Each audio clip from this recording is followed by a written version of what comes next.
Her hand was still on his coat when she realized the man waiting outside wasn't there to drive, he was there to kill. She leaned in and whispered, "Your driver has a gun. Don't get in the car," and the most dangerous man in the room went completely still. What he did next didn't save just his life. It started a silent war. If this story pulled you in, make sure to hit that subscribe button so you never miss what's coming next.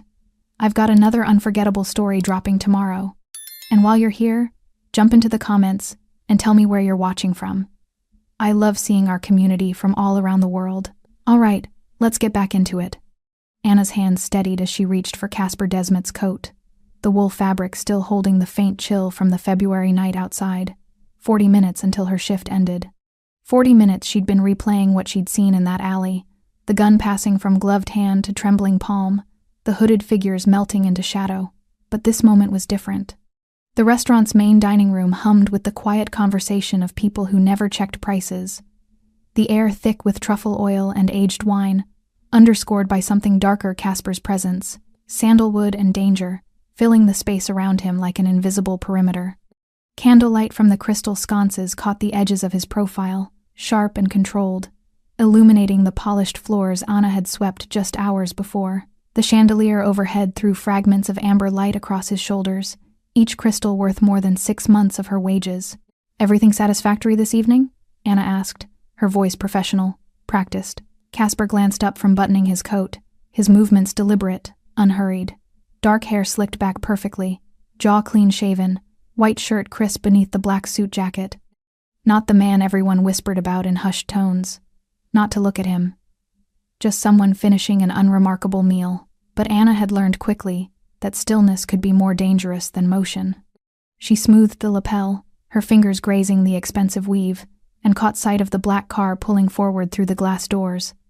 The same luxury sedan, the same man behind the wheel she'd seen pressed against brick 30 minutes ago, a weapon forced into his grip. Her pulse hammered against her ribs. 6 hours earlier, Anna had arrived at 3 o'clock, the afternoon shift stretching ahead like every other Tuesday. Table 12 needed water. Table 7 wanted their check split 4 ways. Table 3 asked if the salmon was wild caught, and Anna smiled the same smile she always did, professional and warm, while calculating tips in the back of her mind. Rent was due Friday. Her brother needed books for spring semester. The car made that grinding noise again this morning. She moved through the dining room with practiced efficiency, her ponytail swinging as she pivoted between tables, the white apron tied neatly at her waist, catching the soft lighting. Other servers rushed. Anna glided.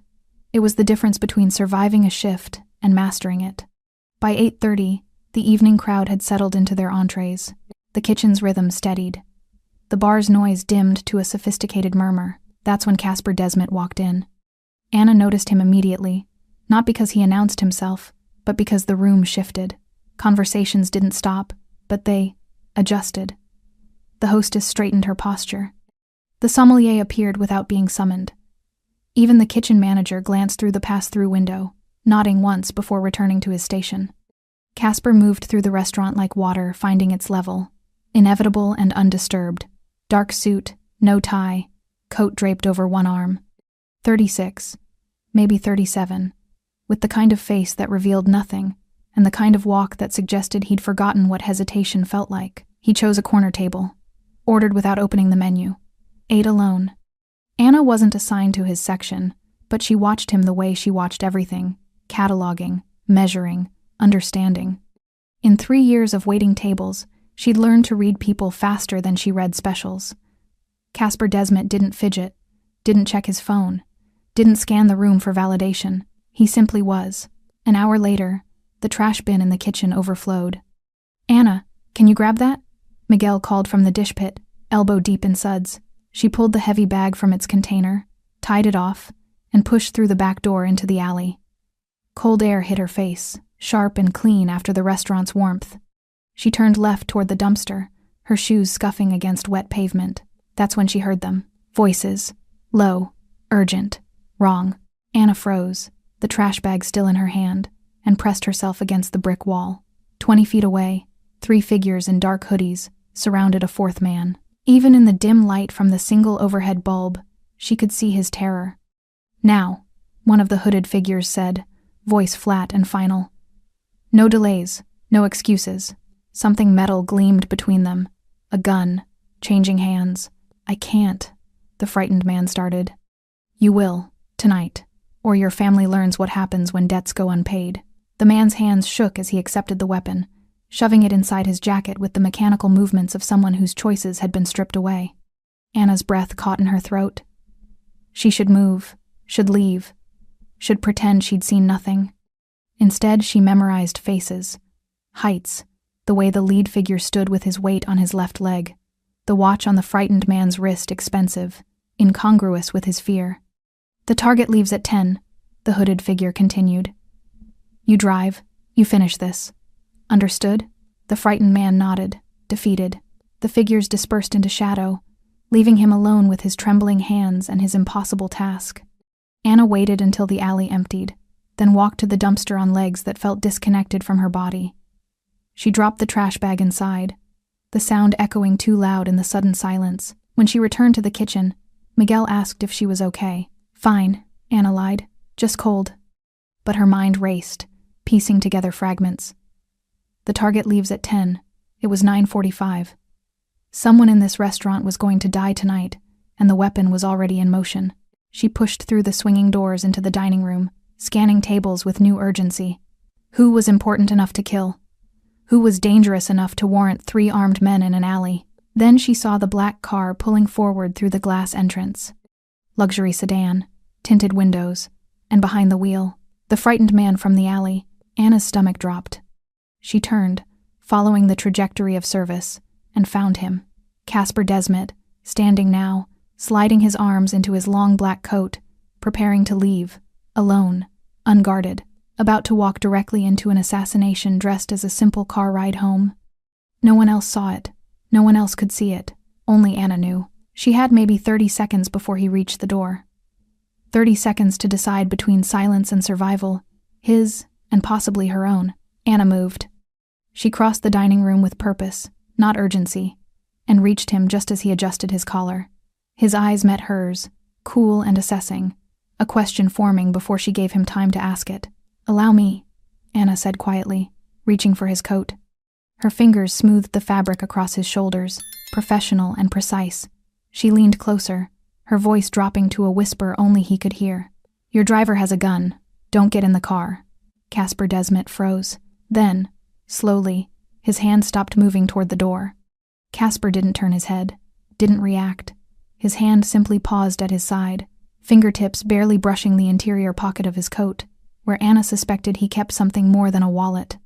Repeat that, he said, his voice barely above a murmur, eyes still fixed somewhere past her shoulder toward the entrance.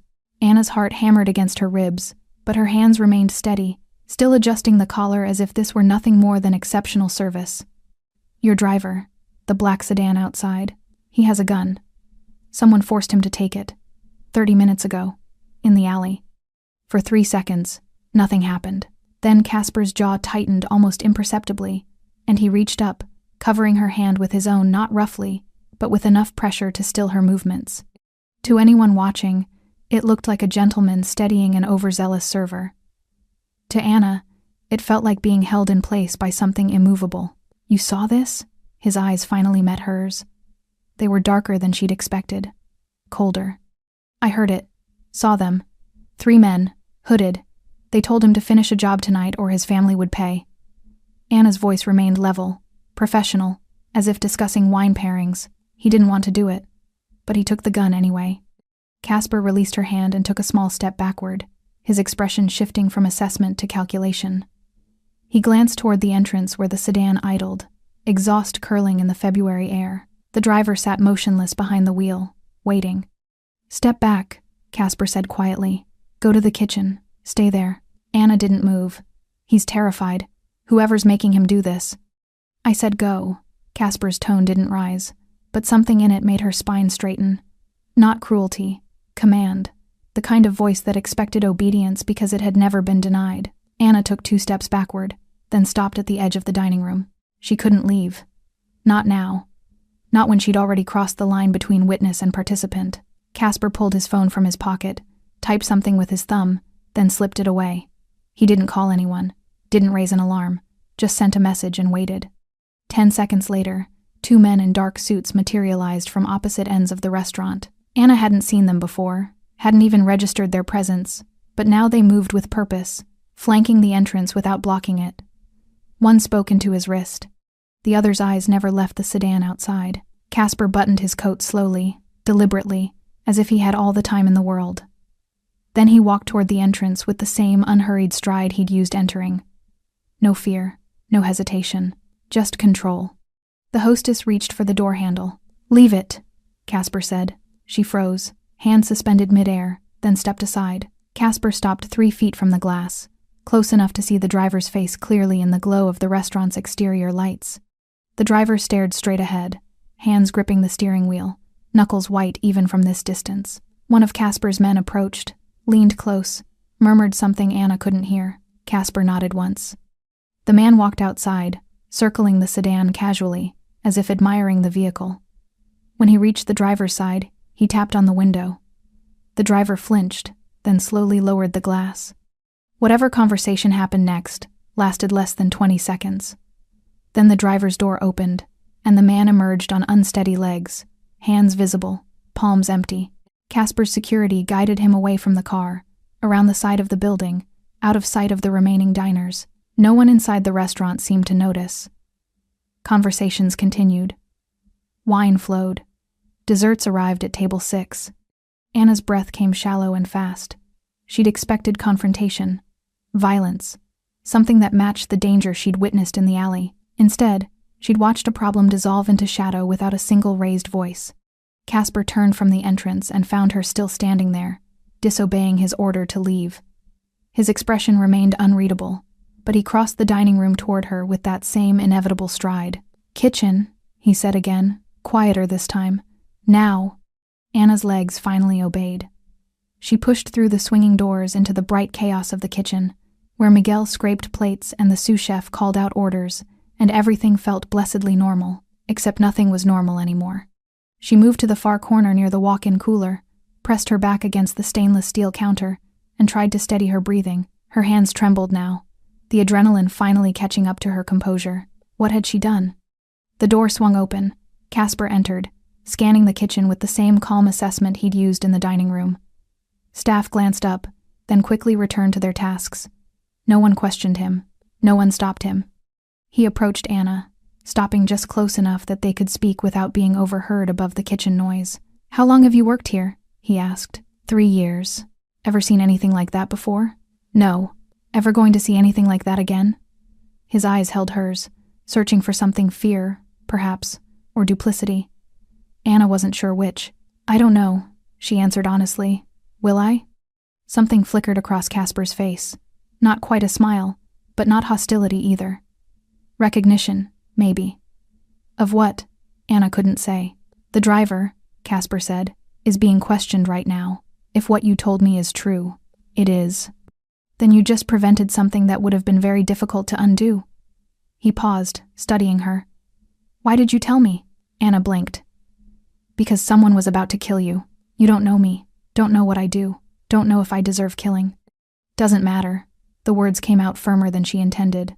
"I'm not going to watch someone die when I can stop it." Casper's expression shifted again, that flicker returning, staying longer this time. He reached into his coat and withdrew a business card, plain, cream-colored, with only a phone number embossed in black. "Keep this," he said, pressing it into her palm. "If anyone approaches you, if anything feels wrong, if you remember any detail you didn't tell me, you call that number." Anna stared at the card. "I don't want trouble." "Too late." Casper's voice softened, just barely. "You're already in it. The question is whether you're in it alone or not." He turned toward the door, then paused, glancing back over his shoulder. "Thank you," he said, "for the warning." Then he was gone, leaving Anna standing in the fluorescent brightness of the kitchen, holding a phone number that felt heavier than it should, wondering what exactly she'd set in motion. The driver's name was Thomas Crane. Anna wouldn't learn this until later, but in the moment Casper's men escorted him into the private dining room behind the restaurant's wine cellar. He was just a terrified man who'd made the mistake of owing money to the wrong people. Casper stood across from him, coat removed now, sleeves rolled to his elbows. The room was windowless, designed for intimate business dinners that required absolute discretion, Tonight it served a different purpose. Thomas sat in a leather chair, hands trembling on the armrests. He hadn't been restrained, hadn't been touched, but the two men flanking the door made it clear that leaving wasn't an option. "Tell me about the gun," Casper said, his voice calm, almost conversational. Thomas swallowed hard. "I don't. The 9mm currently sitting in my associate's hand, the one you had in your jacket 15 minutes ago. That gun." Casper pulled out a chair and sat, leaning back with the ease of someone conducting an exit interview. "Start with who gave it to you." Silence stretched between them. Thomas's eyes darted to the door, then back to Casper, then to his own shaking hands. "My family," Thomas finally whispered. "They said my family." "Names," Casper interrupted. "I need names, Thomas, or this conversation becomes significantly less pleasant." Thomas's breath came in short, ragged bursts. "I don't know names. I swear. They came to my apartment 3 weeks ago. Said I owed $60,000 for some investment that went bad. Said the interest was compounding daily. I tried to explain I didn't even make that investment. My brother did. But he's gone, disappeared, left me with focus," Casper said quietly. "Tonight. The alley. What did they tell you?" Thomas closed his eyes. "They said there was a way to clear the debt. One job, drive you home like normal. But when we got to a red light on Ashford, I was supposed to." He couldn't finish the sentence. "Shoot me." Thomas nodded miserably. "I didn't want to. I've never hurt anyone. I'm a driver. That's all I am. But they showed me pictures of my daughter. 8 years old. They knew where she goes to school, what time she gets picked up, what her favorite." His voice cracked. "What was I supposed to do?" Casper stood and walked to the small bar in the corner, pouring 2 glasses of whiskey. He handed one to Thomas, who stared at it like it might be poisoned. "Drink," Casper said. "It'll steady your hands." Thomas obeyed, gasping as the liquid burned down his throat. Casper returned to his seat, swirling his own glass thoughtfully. "These men. Describe them." "Hooded, dark clothing. The one who did most of the talking had an accent. Eastern European, maybe. Russian. He wore a gold watch, thick chain. The other 2 just stood there. Backup, I guess." "The location where you were supposed to do this. Ashford. That's not my usual route home." Thomas nodded. "They told me to suggest it. Say there was construction on the main road. You wouldn't have questioned it." Casper's jaw tightened almost imperceptibly. "And after? What were you supposed to do after?" "They'd have a car waiting.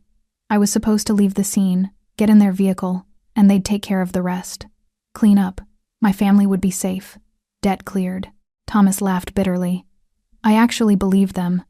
For about 30 seconds, I thought maybe I could do it, and everything would be okay." "It wouldn't have been," Casper said flatly. "They would have killed you within the hour. Can't leave witnesses who know the plan." The color drained from Thomas's face. "I know that now." Casper leaned forward, elbows on his knees, studying the driver with the intensity of someone reading fine print. "You've worked for me for how long?" 11 months. "Ever had a problem? Ever felt disrespected? Underpaid?" "No, never. You've been, fair. More than fair. Then why not come to me 3 weeks ago when they first approached you?" Thomas's eyes filled with tears. "Because I was ashamed. Because I thought I could handle it myself. Because I didn't want you to know that my brother screwed up so badly that his mess became mine." He wiped his face roughly. "And because I was scared. Not of you, of them." Casper set his glass down with a soft click. "Do you know who I am, Thomas? What I do? I know enough. Then you understand that what happened tonight, what almost happened, isn't just an attempt on my life. It's a declaration. Someone wanted me dead badly enough to leverage your family. To put a weapon in the hands of a man who's never fired one. That tells me they're desperate, sloppy, or arrogant enough to think it would work." Thomas nodded slowly, not quite understanding where this was going. "It also tells me," Casper continued, "that they're watching my operation closely enough to know my drivers, my routines, my vulnerabilities." He stood, pacing to the far wall. "Which means there's a leak, someone feeding them information, someone close." "I swear it's not me," Thomas said quickly. "I never told anyone anything about—" "I believe you." Casper turned back. "A man who's forced to kill doesn't have the stomach for espionage.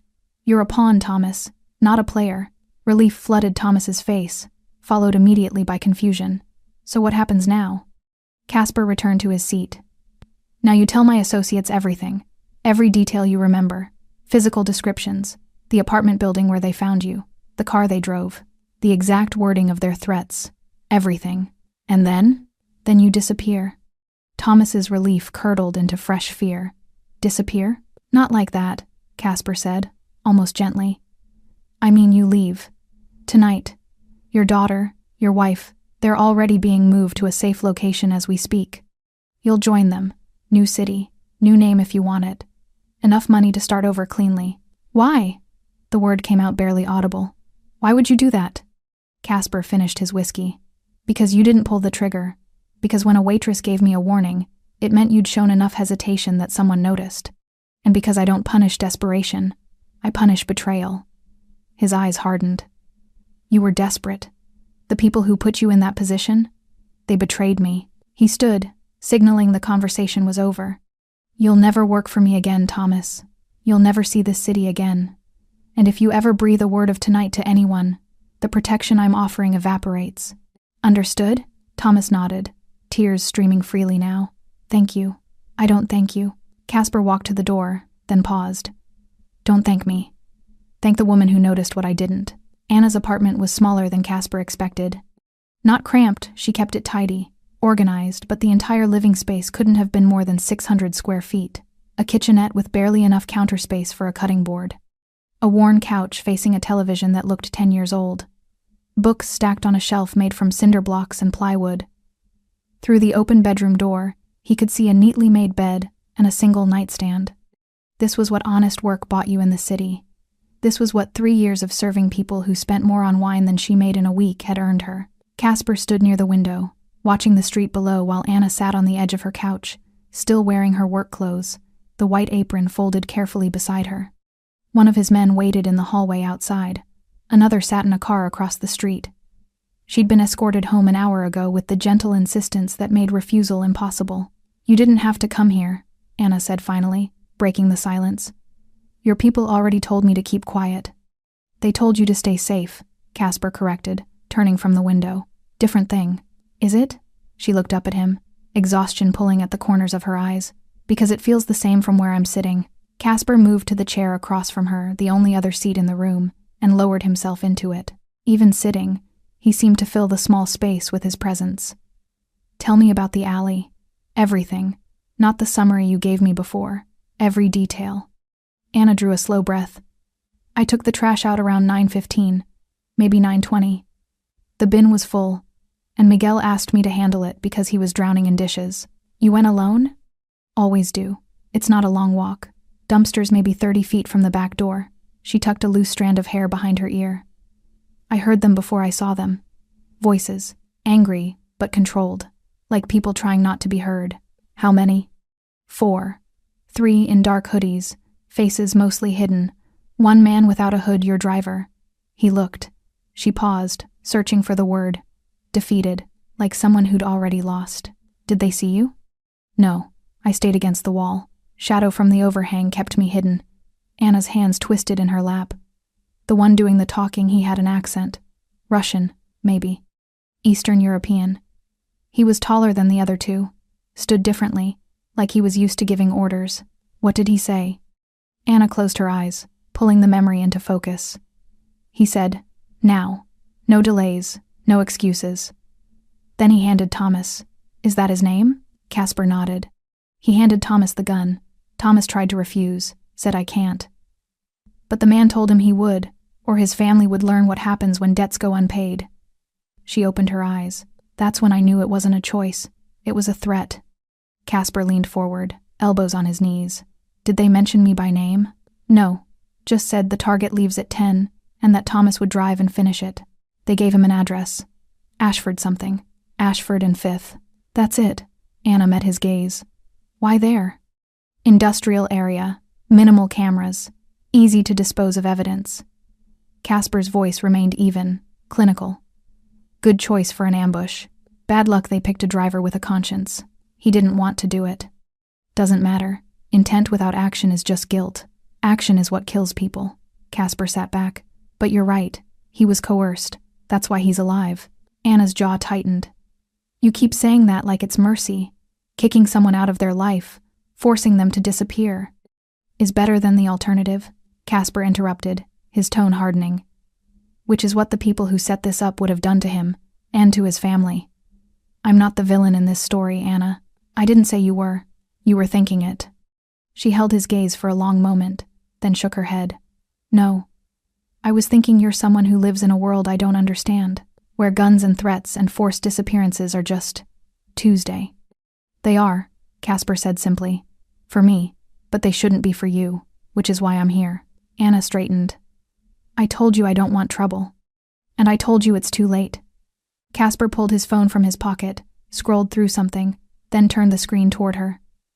This is the car the men in the alley were driving, partial plate, caught on a camera 2 blocks from the restaurant. Anna stared at the image. Black SUV, tinted windows. Unremarkable except for the dent in the rear bumper. My people are running it now, Casper continued. Within 48 hours, we'll know who owns it, where it's been, who was inside. He pocketed the phone. When we find them, things will happen quickly, quietly, but they will happen. Why are you telling me this? Because you're part of this now, whether you want to be or not. Casper's expression softened slightly, though his eyes remained sharp. You saw them. You heard them. If they find out someone warned me, if they start asking questions, your name will come up. Thomas won't give it, but there are other ways to trace a leak. Anna's stomach dropped. So what am I supposed to do? You're supposed to let me protect you. Casper gestured toward the window. The man outside your door? He stays. The one in the car? He stays. You go to work, you come home, you live your life, but you don't do it alone. Not until this is finished. For how long? As long as it takes. Anna stood abruptly, pacing to the kitchenette. She gripped the edge of the counter, staring at nothing. I just wanted to help. I saw something wrong, and I tried to fix it. That's all. I know. Casper rose, moving toward her but stopping several feet away, giving her space. And because you did, you saved my life. That means something to me. It means I don't let you face the consequences alone. She turned, searching his face. Why do you care? You don't even know me. You're right, I don't. Casper's voice dropped, losing its edge. But you knew enough about me to risk your job. Maybe your life, warning me about a threat. You didn't ask for anything, didn't hesitate. You just acted. He paused. People like that are rare, worth protecting. Anna held his gaze, something shifting in her chest, not trust, not yet, but maybe the beginning of understanding. Okay, she said quietly. How does this work? Casper's shoulders relaxed fractionally. It works with you staying alert, noticing things, and calling me if anything feels wrong. He handed her a second card, identical to the first. Keep one here. Keep one with you. Always. She took it, the cardstock smooth between her fingers. And Anna? Casper moved toward the door. Thank you, again, for seeing what no one else did.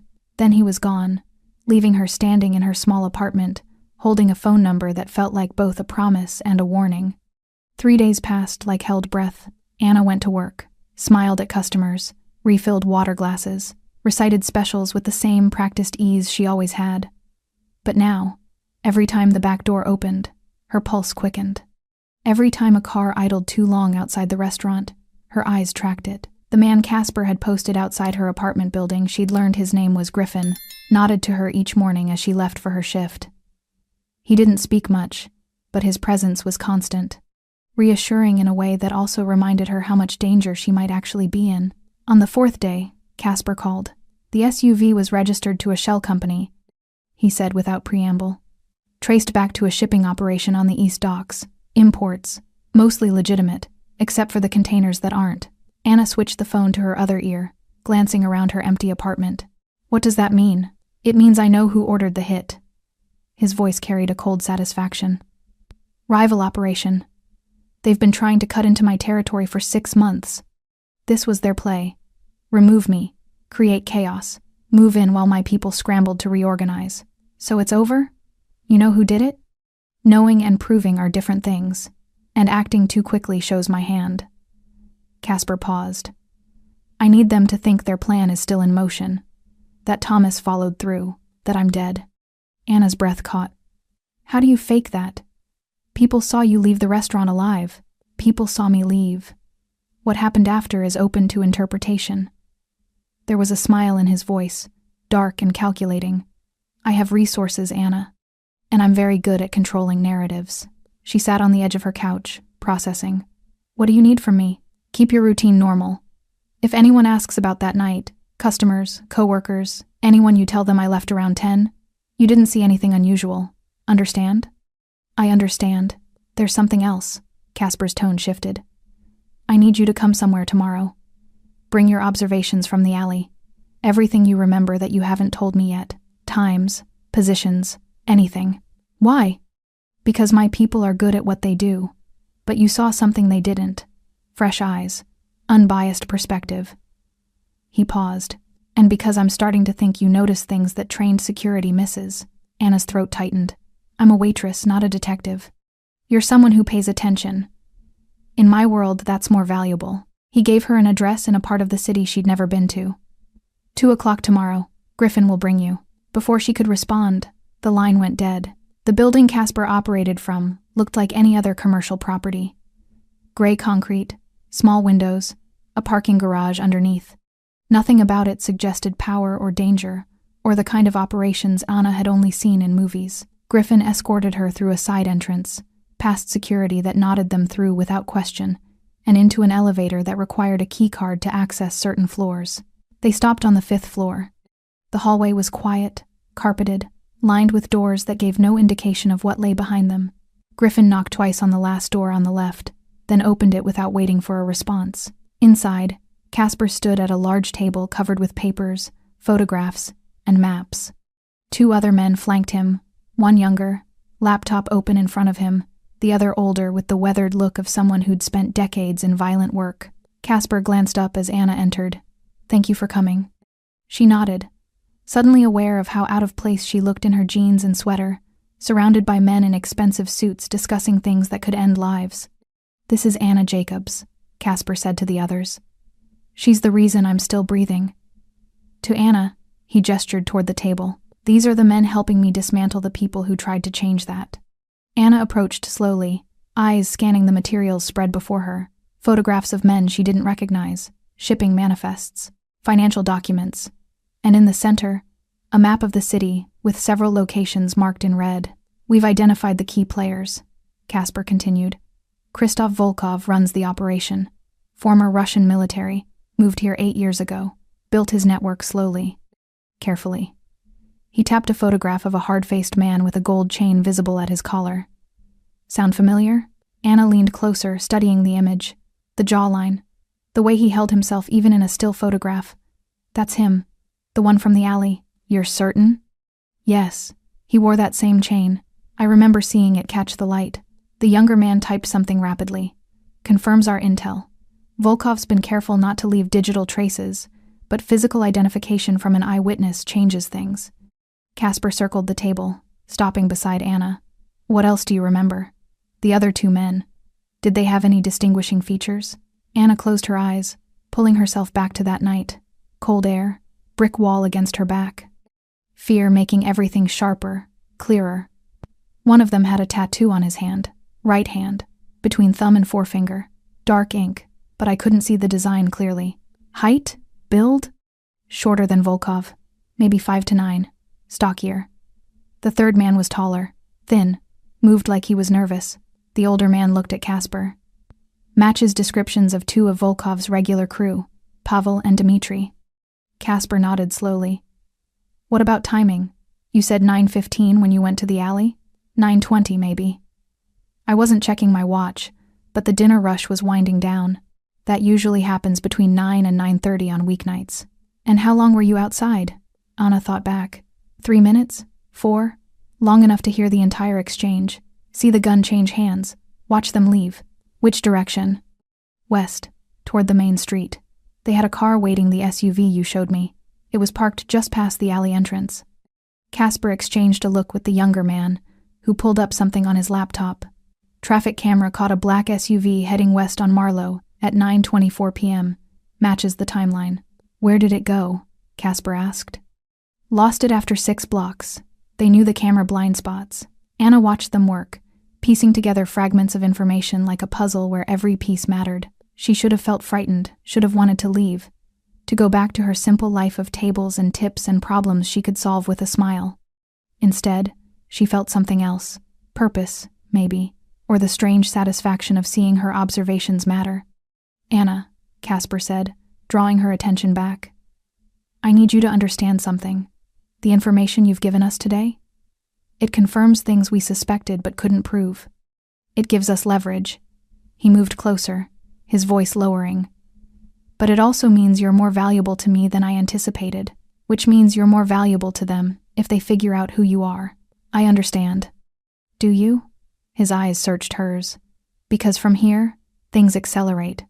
Volkov thinks I'm dead or wounded. He's already moving to consolidate power. Within a week, maybe 2, his operation will overextend. That's when we strike. And until then? Until then, you stay visible but protected. You live normally, and you trust that I won't let anything happen to you." Anna met his gaze, seeing something there she hadn't noticed before. Not just determination, responsibility. He'd meant what he said about protecting people who helped him. "I trust you," she said, surprised to find she meant it. Casper's expression softened almost imperceptibly. "Good, because I'm going to need you to trust me even more before this is finished." 11 days after the alley, Christoph Volkov's world began to collapse. It started small. A shipment that never arrived. A warehouse lease that mysteriously terminated. 3 key distributors who suddenly stopped returning calls.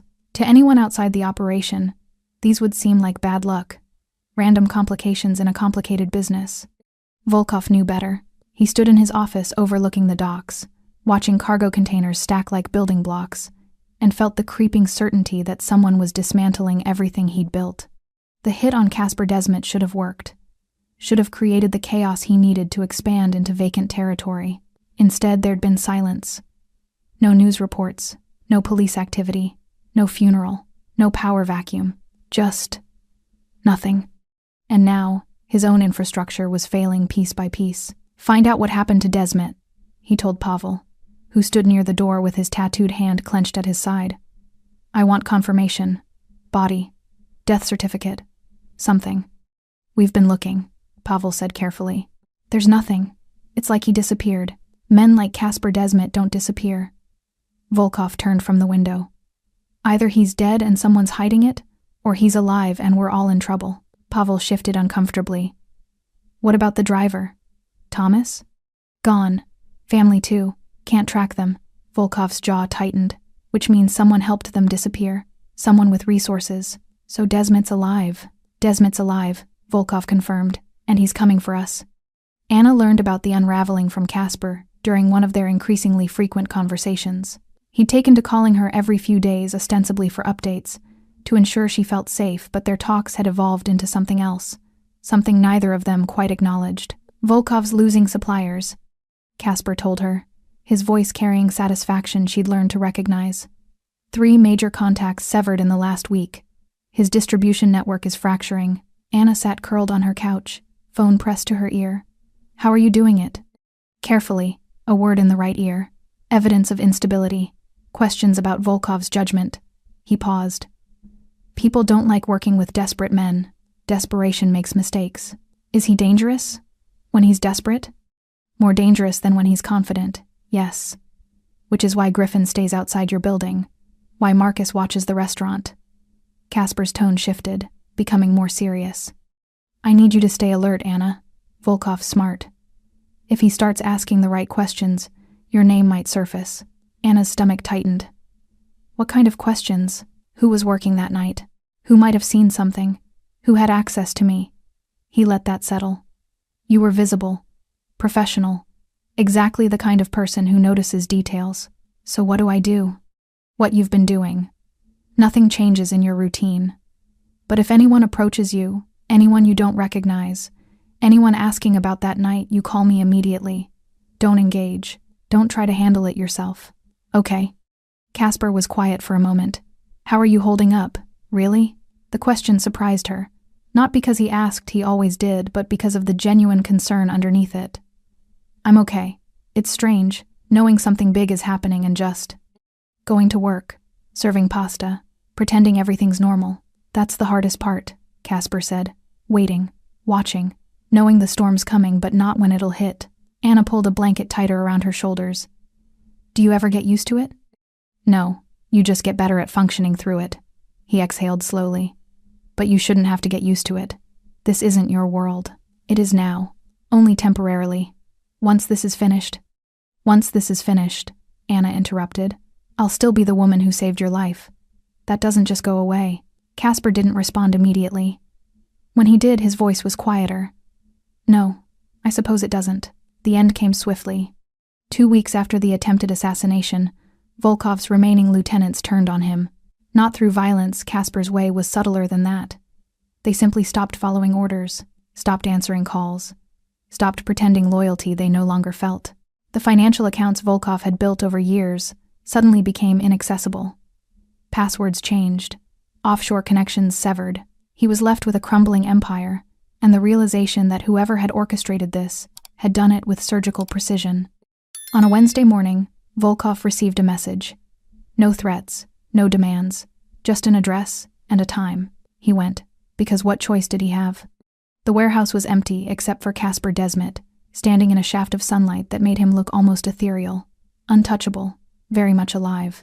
You should be dead, Volkov said, his accent thicker with stress. I should be, Casper agreed. Your plan was good, thorough. Using my own driver showed creativity. He stepped forward, hands in his pockets, completely relaxed. But you made one mistake. What mistake? You underestimated the people around me. Assumed they were just employees, just tools. Casper's eyes hardened. One of those tools had a conscience. Another had sharp eyes. Together they saved my life. Volkov's face darkened with understanding. The driver talked. The driver was terrified, threatened, forced to make an impossible choice. Casper stopped 5 feet away. I don't punish people for being afraid. I punish people for ambition that costs me time and peace. So what now? You kill me? No. Casper's smile was cold. I do something worse. I leave you alive with nothing. No organization, no money, no reputation. You'll live knowing that you tried to take what was mine and failed so completely that even your own people abandoned you. He gestured toward the warehouse exit. There's a car outside. It'll take you to the airport. You have a ticket to Prague. One way. Take it. Disappear. Start over somewhere I'll never have to think about you again. And if I refuse? Then you won't make it to the car. Casper's expression didn't change. But I don't think you'll refuse. Survival is instinctive, even for men like you. Volkov stood frozen, weighing options that didn't exist. Finally, he turned toward the exit, shoulders slumped in defeat. Christov, Casper called. Volkov looked back. If I ever hear your name again, if you ever try to return, to rebuild, to take revenge, there won't be a conversation. There won't be mercy. There will just be an ending. Understand? Volkov nodded once, then walked out into the morning light. That evening, Casper called Anna. It's done, he said simply. Anna released a breath she didn't know she'd been holding. He's gone? He's gone. His operation is dismantled. The people who helped him are scattered. Casper paused. You're safe now. Truly safe. Anna sat in her small apartment, Griffin's familiar presence outside her door, and felt something release in her chest. What about Thomas? His family? Relocated. New city. New life. They're fine. Another pause. I kept my word. Thank you. I should be thanking you. Casper's voice softened. Everything that happened, everything that didn't happen, started with you noticing what no one else did. Anna smiled despite herself. I just took out the trash. You did more than that. Much more. He was quiet for a moment. I'd like to see you. Tomorrow, if you're available. Not for business, just to talk. Anna's heart beat a little faster. Okay, where? The restaurant. Where it all started. Anna arrived at the restaurant 20 minutes before her shift was supposed to start. But Casper was already there. He sat at the same corner table where this had all begun, coat draped over the chair beside him, a cup of coffee cooling in front of him.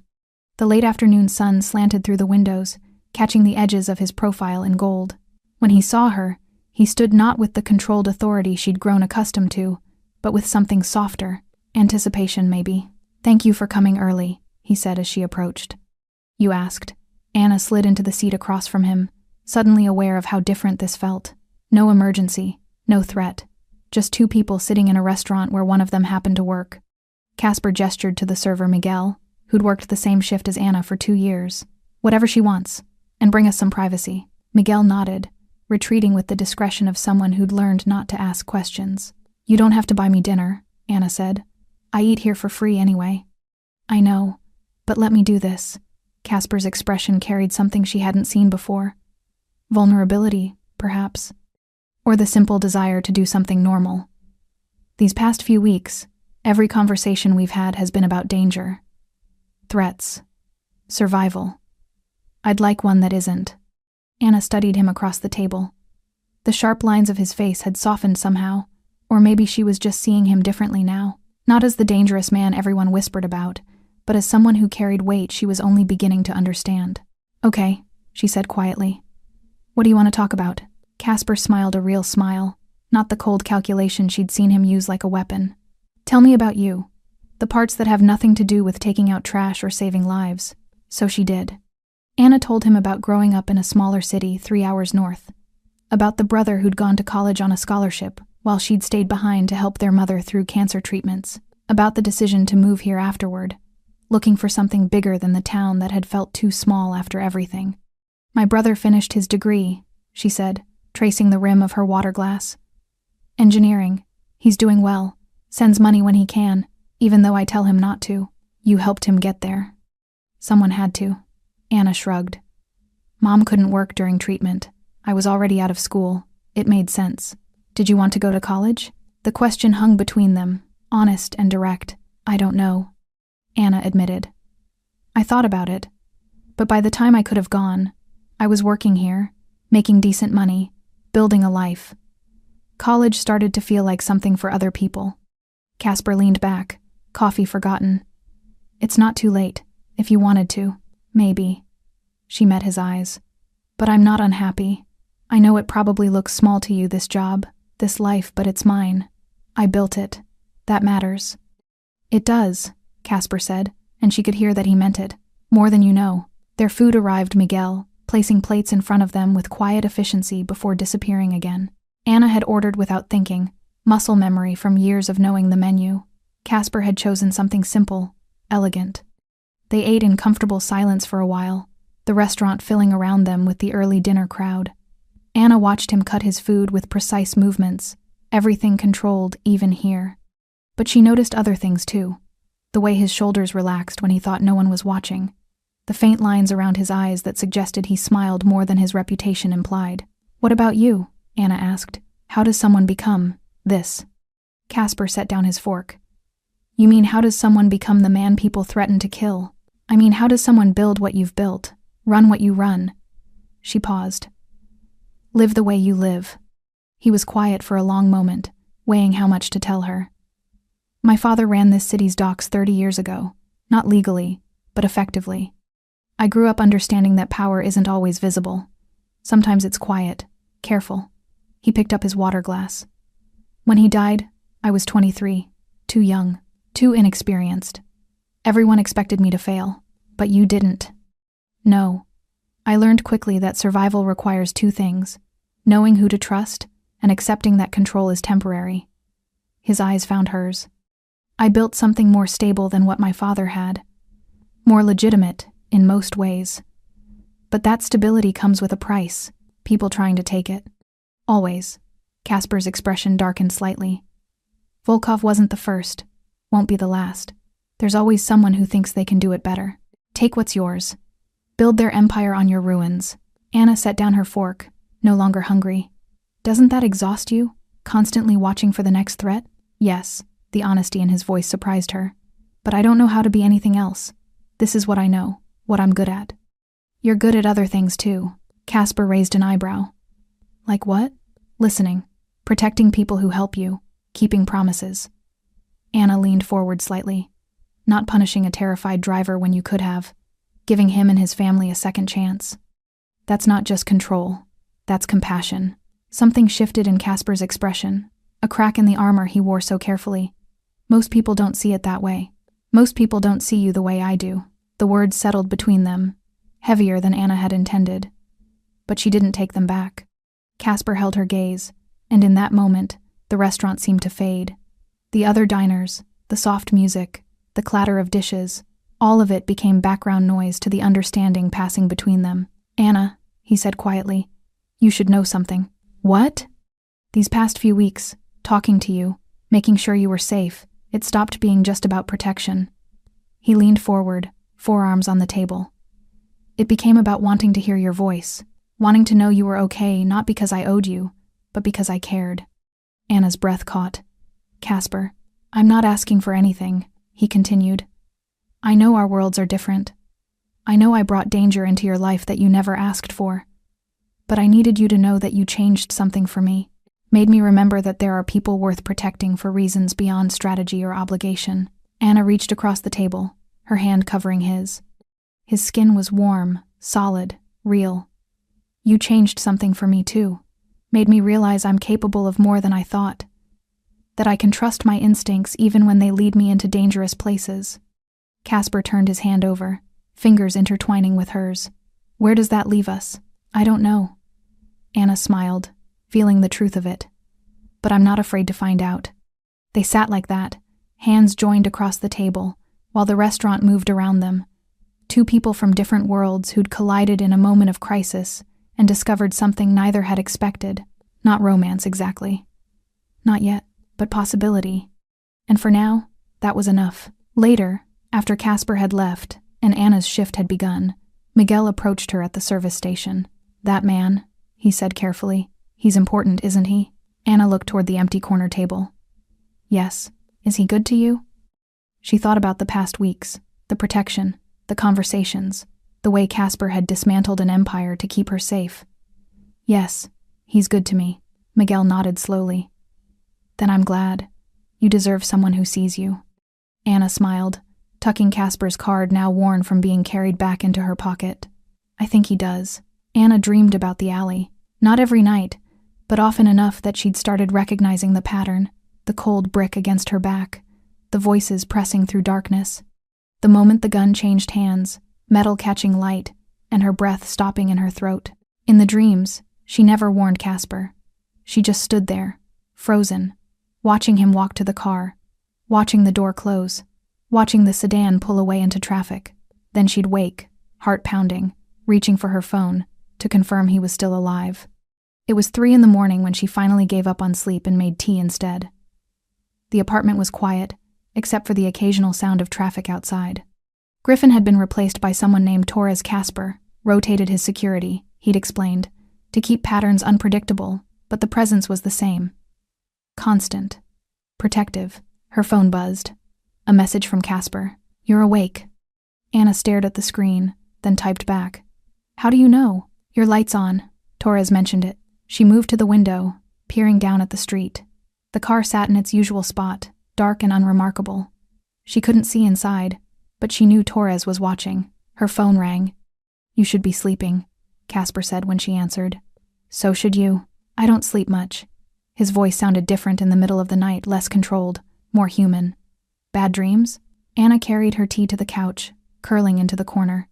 "How did you know?" "Because I have them too. Different scenarios. Same theme." He paused. "What happens if I don't notice? Don't react fast enough. Don't survive. But you did survive. Because of you." The weight in those words settled between them. "Anna, I've been thinking about that night, about how close it came, about what would have happened if you'd been on a different schedule, if the trash had been taken out earlier, if you'd chosen not to say anything." "Don't," she said quietly. "Don't think about the what-ifs. I can't help it. My entire life is built on reading situations, predicting outcomes, staying 3 steps ahead. And I didn't see this coming. Didn't suspect Thomas. Didn't notice my routine had become predictable enough to exploit." His frustration bled through. "A waitress saw what trained security missed. I got lucky. I was in the right place at the right time." "It wasn't luck. It was awareness. Instinct." Casper's voice softened. "You trusted yourself enough to act on what you saw. Most people wouldn't have. They'd have convinced themselves it wasn't their business, that they'd misunderstood, that speaking up would cause more problems than staying silent." Anna sipped her tea, thinking about that moment. The decision that had taken maybe 3 seconds but changed everything. I was terrified. I know. I thought you might not believe me, that I'd look crazy, paranoid, that your security would remove me and I'd lose my job, but you spoke anyway. Because not speaking felt worse. She set down her cup. Because watching you die when I could have prevented it, I couldn't live with that. Casper was quiet for so long she thought the connection had dropped. Then, I need to show you something. Can Torres bring you somewhere? Anna glanced at the clock. 3:17 in the morning. Now? Now. If you're willing. She should have said no. Should have asked questions, demanded explanations. Instead, she found herself saying, "Give me 10 minutes to change." The car drove for 20 minutes, leaving the city center and heading toward industrial areas Anna rarely visited. Torres said nothing, following GPS directions with professional efficiency. They pulled up to a warehouse that looked abandoned, windows dark, parking lot empty, except for one vehicle she recognized, Casper's car. Torres opened her door. "He's inside. I'll be here." Anna walked to the entrance, finding it unlocked. Inside, motion sensor lights flickered on, illuminating a vast open space that had been converted into something between a gym and a dojo. Training mats covered the floor. Equipment lined the walls, and in the center, Casper stood in a t-shirt and dark pants, looking more unguarded than she'd ever seen him. "What is this place?" Anna asked, her voice echoing. "Where I come when I can't sleep, when the thoughts get too loud." He gestured around. Physical exhaustion is easier to manage than mental noise. She approached slowly, noticing the heavy bag in the corner, the wraps around his knuckles. "How often do you come here?" "More than I should, less than I need to." Casper moved to a bench against the wall, sitting with his forearms on his knees. "I brought you here because I wanted you to see something real. Not the version of me that sits in restaurants or makes business decisions. The version that exists at 3 in the morning when control slips." Anna sat beside him, close enough to feel the heat radiating from his recent exertion. "Why?" "Because you've been honest with me about your fears, your dreams, the way that night affected you." He turned to face her. "I wanted to be honest back, to show you that I'm not immune to it either. That survival doesn't mean unscathed." She studied his profile, the sharp lines softened by exhaustion, the carefully maintained composure cracking just enough to show the person beneath. "You blame yourself for not seeing it coming. I should have. You're not omniscient, Casper. You're just human." He laughed, but there was no humor in it. "People in my position can't afford to be just human. Human makes mistakes. Human gets killed. Human also gets saved by waitresses who take out the trash." Anna reached for his hand, feeling the rough texture of the hand wraps. "You survived because I warned you, yes. But also because you listened. Because you trusted someone you had no reason to trust. That's not weakness. That's wisdom." Casper's fingers tightened around hers. "I've spent 15 years building walls, maintaining distance, trusting only people I've vetted through years of loyalty tests." He met her eyes. "And then you appeared, and everything I thought I knew about trust became irrelevant." "What do you mean?" "I mean I trusted you immediately, completely, without hesitation or doubt." His voice dropped lower. "That terrifies me more than the assassination attempt." Anna's breath caught. "Why?" "Because caring about someone makes you vulnerable, gives your enemies leverage, creates weak points in armor you've spent years perfecting." He lifted their joined hands, studying them like a puzzle he couldn't solve. "And I can't seem to stop caring about you, no matter how many logical arguments I make." The words hung between them, raw and honest and impossible to take back. Anna leaned closer, their shoulders touching. "I'm scared too. Of this, of what it means, of how different our lives are. We don't have to figure it out tonight." "No." She rested her head against his shoulder, feeling him tense briefly before relaxing. "But we should probably stop pretending it's just gratitude or circumstance." Casper's arm came around her shoulders, careful, tentative. "What is it then?" Anna closed her eyes, breathing in sandalwood and sweat and something uniquely him. "I don't know yet, but it's real, and it matters."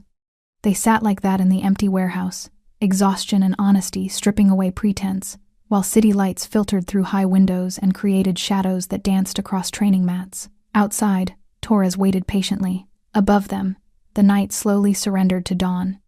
And between them, something fragile and important took shape. Not romance exactly, not yet, but connection, understanding. The beginning of something neither had planned for, but both were too tired to resist. "Thank you," Casper said finally. "For coming, for listening, for not running when most people would have." Anna smiled against his shoulder. "Where would I run to? You've got security following me." He laughed, a real laugh this time, surprised out of him. "I could call them off." "Don't." She lifted her head, meeting his eyes. "I like knowing you care enough to protect me, even if it's terrifying and complicated and completely disrupts my normal life." "Is that what I've done? Disrupted your normal life?" "Completely." Anna stood, pulling him up with her. "And somehow, I don't hate it." Casper held her hand a moment longer than necessary before releasing it. "I should get you home. You have a shift in 6 hours. So do you, probably. Important meetings, empire maintenance, something like that." He walked her to the door, flipping off lights as they went. "Anna?" She turned. "The dreams, they'll get better, eventually." "How do you know?" "Because you're not alone in them anymore." His expression softened. "Neither am I." The restaurant felt different now. Anna couldn't pinpoint exactly what had changed. The layout was the same. The menu hadn't been updated. The same customers requested the same tables, but something fundamental had shifted. Maybe it was her. Maybe awareness, once gained, couldn't be unlearned. She noticed things she'd overlooked for years. The way certain patrons received preferential treatment without asking. The private dining rooms that were always reserved but rarely used. The deliveries that came through the back entrance at odd hours. Signed for by management without inspection. The restaurant existed in multiple worlds simultaneously, serving expensive pasta to anniversary couples while quietly facilitating the business of people like Casper. People whose power operated below the surface, invisible until you knew what to look for. Anna was clearing table 6 when Casper arrived. Early afternoon, between lunch and dinner, when the dining room sat mostly empty, he chose a different table this time near the window, where sunlight illuminated the careful distance he usually maintained from the world. She approached with water and a menu, professional despite the way her pulse quickened. "Good afternoon, Anna." His voice carried warmth reserved for private conversations. "Do you have a few minutes?" She glanced toward the kitchen. Miguel waved her off, taking over her remaining tables. "I suppose I do." Casper gestured to the seat across from him. When she sat, he slid a folder across the table, plain manila, unsealed, containing papers she couldn't see without opening it. "What is this?" "Options." He leaned back, giving her space to process. "I've spent the past few days thinking about what comes next. For you, for us, for how this arrangement continues." Anna's stomach tightened. "Arrangement sounds clinical." "Poor word choice," he acknowledged with a slight smile. "This connection, this situation, whatever we're calling it." She opened the folder carefully. Inside she found documents, financial statements, property deeds, educational program information. Her name appeared on several pages, alongside numbers that made her breath catch. "Casper, what?" "The first option is compensation," he said evenly, "for saving my life, for enduring weeks of protection details and disrupted routines, for taking a risk that could have cost you everything." He pointed to the top document. "That's a reasonable sum based on the value you provided." Anna stared at the number. More money than she'd make in 5 years of waiting tables. Maybe 10. "The second option," Casper continued, pointing to another page, "is education. Full tuition to any program you choose. Business, liberal arts, whatever interests you. No strings attached." "I don't." "The third option is employment. I have legitimate business operations that need people with your observational skills. Security consulting, operations management, personnel assessment." He met her eyes. "You're wasted serving tables, Anna. You see things others miss. That's valuable." She closed the folder slowly, processing. "And if I don't want any of these options, then you choose none of them. Keep working here. Keep living your life. I respect whatever decision you make." Casper's expression softened. "But I needed to offer. Needed you to know that I value what you did. What you gave up for a stranger's safety." Anna pushed the folder back toward him. "I don't want your money, Anna. I don't want compensation for doing the right thing, for acting on basic human decency." She leaned forward, voice firm. "If you pay me, it becomes a transaction. It reduces what happened to economics. And that's not what it was." Casper studied her for a long moment. "Then what was it?" It was a choice, made freely, without expectation of reward. Anna held his gaze, and it led to something I didn't anticipate. This. Us. Whatever we're becoming. You can't pay for that. Shouldn't try to. He withdrew the folder slowly. Most people would take the money. I'm not most people. No. Casper's voice carried something like awe. You're really not. They sat in silence for a moment, the afternoon sun casting geometric patterns across their table. Other diners filtered in gradually, the restaurant waking from its midday lull. There is something I want, Anna said finally. Name it. Honesty. About what you do. About what it means to be in your world. She met his eyes. If we're going to keep doing this, whatever this is, I need to understand it. Not the sanitized version, the real one. Casper's jaw tightened slightly. That world isn't kind, Anna. It's not romantic or exciting. It's calculating and cold, and sometimes cruel. I know.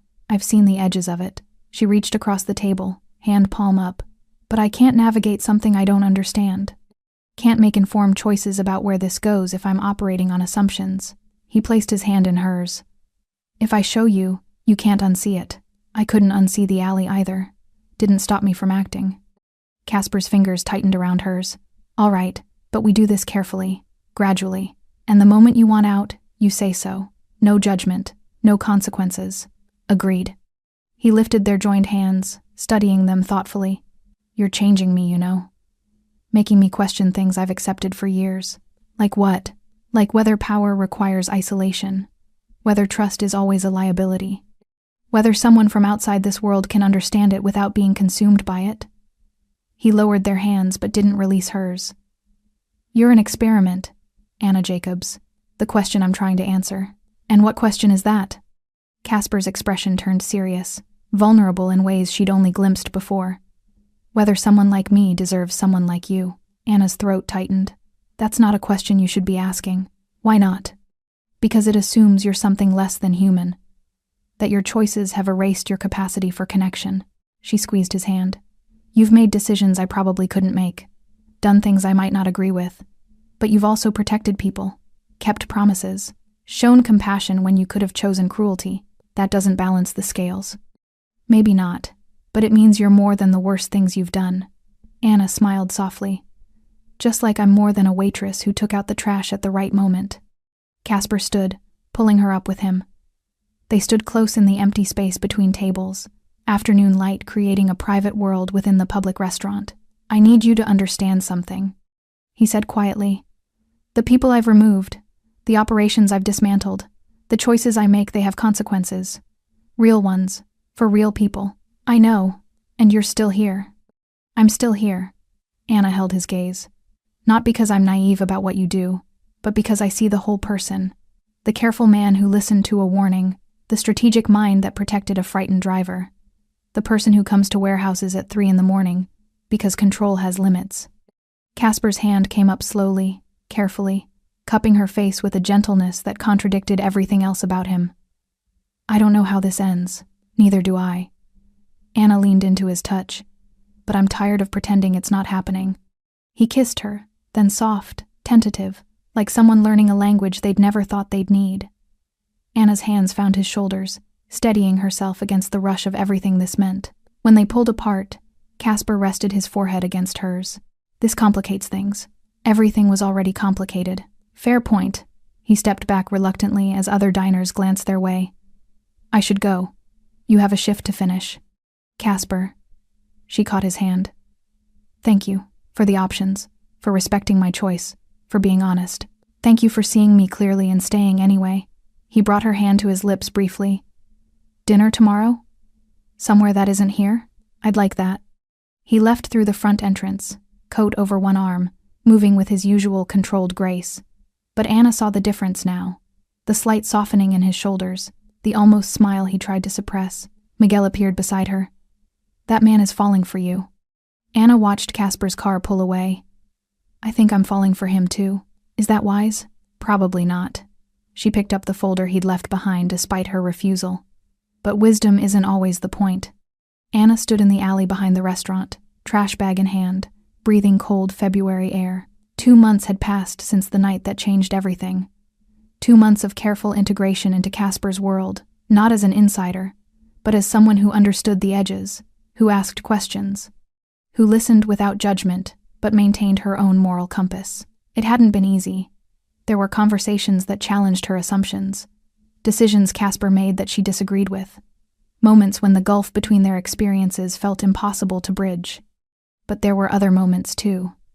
Quiet dinners where they talked about nothing important, late-night phone calls that lasted until dawn, the gradual realization that connection didn't require identical worldviews, just mutual respect and willingness to understand.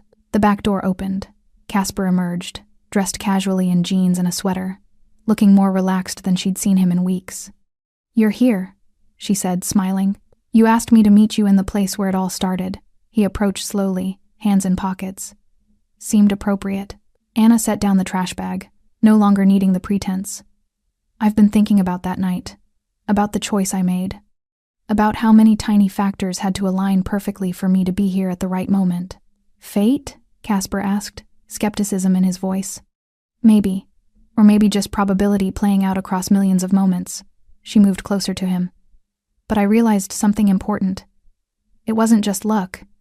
It was awareness, willingness to trust my instincts even when they led somewhere scary." "Where are you going with this?" Anna reached into her apron pocket, pulling out a small envelope.